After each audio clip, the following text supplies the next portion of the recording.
Hello and welcome back to the channel where we talk about accessibility, disability, tech, YouTube, that sort of thing. Today we're going to be talking about accessibility when it comes to natural disasters, which is very fitting considering North Carolina just got its first winter storm since 2018, and watching these people try to leave the parking lot has been quite fascinating. I'm an hour late in filming this video because I've just been fascinated. This is actually a topic that I brought up at a TEDx talk that I did back in November, and in case you're wondering, it's been approved by me to be put up, and I don't know when it's going to be put up, but I'll let you know when it is. And the topic for that TED talk was collide. So what I did was I took disability and technology together, talking about accessibility, things like that, and one of the things that I mentioned was just the lack of accessibility when it comes to talk about natural disasters. And see, before I really got into this whole like fighting for accessibility thing, I became a huge weather nerd before then. It was actually in 2011 when we had that super tornado outbreak, April of 2011, and you know, the whole big outbreak that started in Alabama and the surrounding areas and came up North Carolina. That was a terrifying moment for me. It was also the October before then, October 2010, but April 2011 really just had me in tears for most of the time, for most of the night that we had like massive tornadoes. One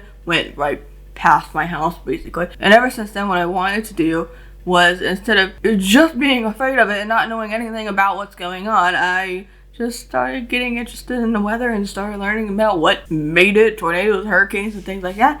And I'm never going to be a meteorologist, but it's fun. It's fun to read about and look at and at least know the very basics of things. And of course, one of the things that I notice is that a lot of the time the content is not accessible for deaf people. We could talk about how everything isn't accessible to disabled people as a whole, but for this I want to talk about specifically deaf accessibility or inaccessibility. I do want to mention that this video is sponsored by Disaster Distress Helpline, so let's talk about them real quick before we get on to the rest of the video. Roll it.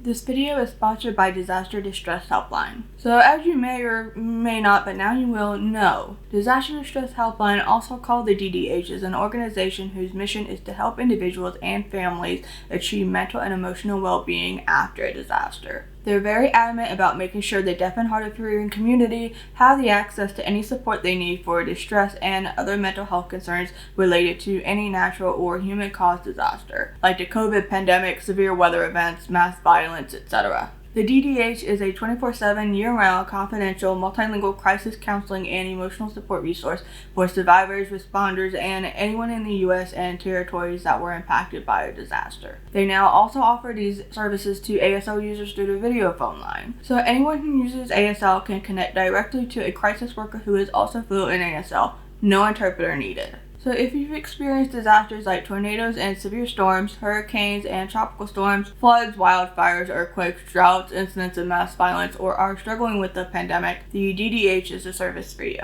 If that's something that you think will benefit you, call the DDH via your video phone at 1-800-985-5990 or connect via the ASL Now button on the website at disasterdistress.samhsa.gov. The video line is answered 100% by crisis workers who are fluent in ASL. Thank you again to Disaster Distress Helpline for sponsoring this video. So one of the things that I'm really noticing, like I said, we have a big winter storm. Compared to the Midwest, y'all are laughing at us, and it's a reminder of Raleigh 2014.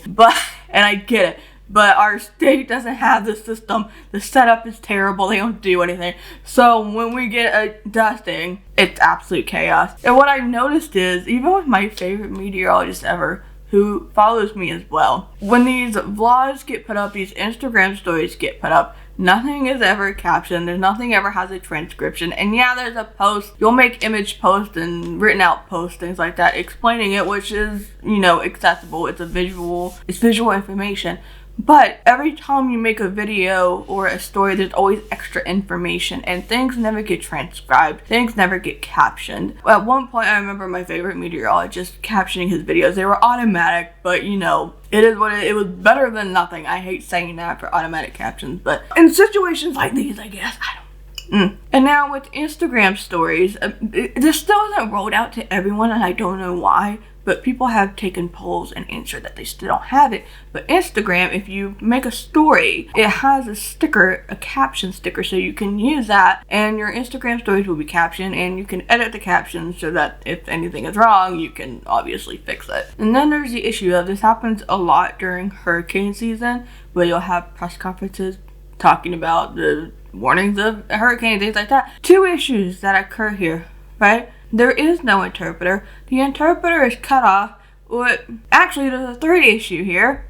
That's 3, not W. The graphics and the captions, things like that, cover the interpreter. I don't know which annoys me more, the graphics or the captions. The graphics are a little bit more in their control. The captions are not. That's a TV thing. But now with COVID, it's a little bit easier to see the interpreter when there is one, because now they tend to be at home interpreting and doing it via Zoom, so they can have its own section. The interpreters will have their own section in the corner somewhere. But sometimes the news people will still take their graphics, like the big headlines that are on the bottom, and any like extra graphics that they have, like the weather maps, things like that, and it ends up covering the interpreter, or they'll put the interpreter at the very bottom, and it's a mess. Like, you just can't see what's going on. Well, this box is incredibly tiny, so we're just expected, I guess, to like sit like right here in front of the television screen and be like, oh, okay, yeah, that's fun to see. Thankfully now, accessibility, thanks to technology, makes things a little bit easier. You can get the notifications for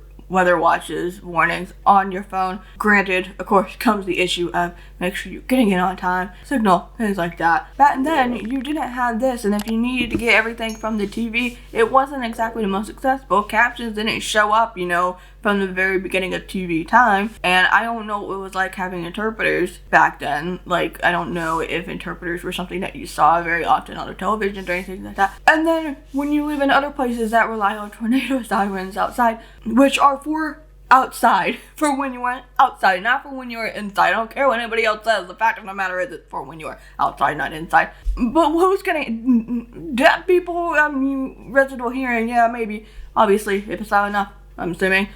Yeah, you're gonna hear it, but like, weather and inaccessibility is something that really grinds my gears, because a lot of people would be in a better situation if things were obviously accessible, especially at night. Obviously at nighttime, if you're having a tornado system come through, at night it's always worse because it's harder to see things, because the radar isn't going to pick everything up, and obviously it's hard to see at night. And then when you have all these meteorologists making plots and things like that, and none of it's captioned, like, yeah, they're going to show you the map, they're going to show you the radar, they're going to show you the future cast, they're going to tell you hour by hour what is predicted, what is possibly going to happen, how the storm system is going to go through, what it's going to go look like. But who's going to know without it being captioned what the hell is going on? Not everybody is like me, who spent years obsessively looking over things and trying to learn just the simplest of stuff to make sure what's going on. So this is where I say that I hope that if any meteorologists are watching this, make the content a little bit more accessible. That is going to play a role in many people's lives, so that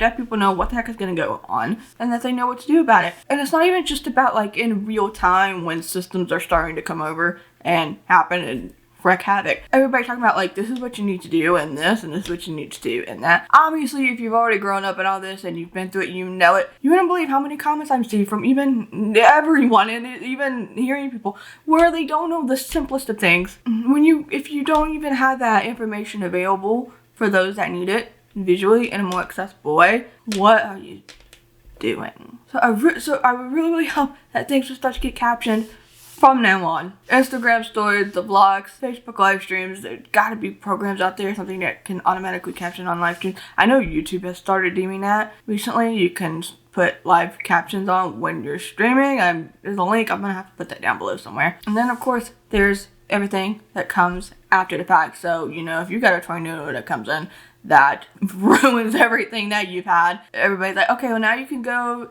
seek therapy, go to Red Cross, or whoever, deal with this. Where's the accessibility in that? How many interpreters do you have? How many people do you have that know ASL? If you're going to need help, you're going to want the communication to be able to make sure that you get that help. Lack of accessible communication does nobody any good. So that's where Disaster Distress Helpline comes in, and I'm very happy that they are available to help people out with that, because that is something that is very much needed. We're gonna need more of that, especially with how the world is going right now in terms of the climate and everything. So now with that all said, I want to know from people that are older than me, before we had iPhones and things like that, I want to know what accessibility or inaccessibility was like way back when we still had like the chunky, what was it? They're like chunky radios that would do little flashes, and they would have like almost like a pager, a big enlarged pager, right? That would tell you warnings and things like that. I want to know about those.